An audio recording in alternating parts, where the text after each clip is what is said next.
के तपाईले कहिले सोच्नु भएको छ यदि तपाईले आफ्नो पुरै क्षमताको प्रयोग गरेर 1 वर्षसम्म यानी कि 365 दिनसम्म केही काम गर्नुभयो भने के हुन्छ? नमस्कार, म अश्विन नेपाली।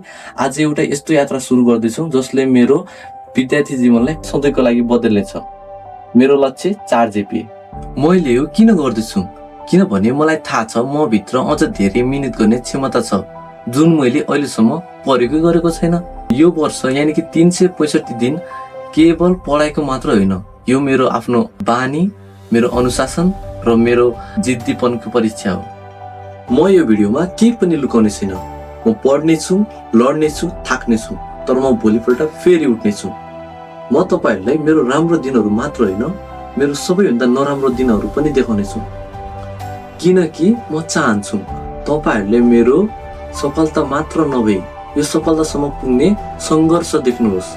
मैले अघि भने जस्तै यो भिडियोमा तपाईहरुलाई म केही पनि लुकाउने छैन। म तपाईहरुलाई मेरो 8 क्लासको ग्रेड सिट देखाउँदै छु। मेरो यो 8 क्लासको ग्रेड सिट हेर्नुहोस् तपाई।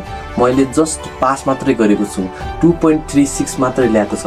अनि कतैमा डी आएको छ भने कतैमा सी आएको छ भने कतैमा बी आएको छ।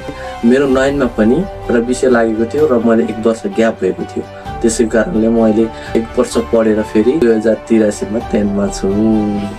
म यो यात्रामा एक्लो छैन। मसँग आफूमाथि भएको विश्वास छ र मेरो मिहिनेत छ। यदि तपाई पनि आफ्नो सपनाको लागि मिहिनेत गर्दै हुनुहुन्छ भने मसँगै जोडिनुहोस्, आउनुहोस्। यो वर्षलाई हामी दुवैको लागि यादगार बनाऊ। मेरो नाम हो अश्विन नेपाली र यो हो मेरो एसीमा 4 GPA ल्याउने लक्ष्य। धन्यवाद। जय नेपाल।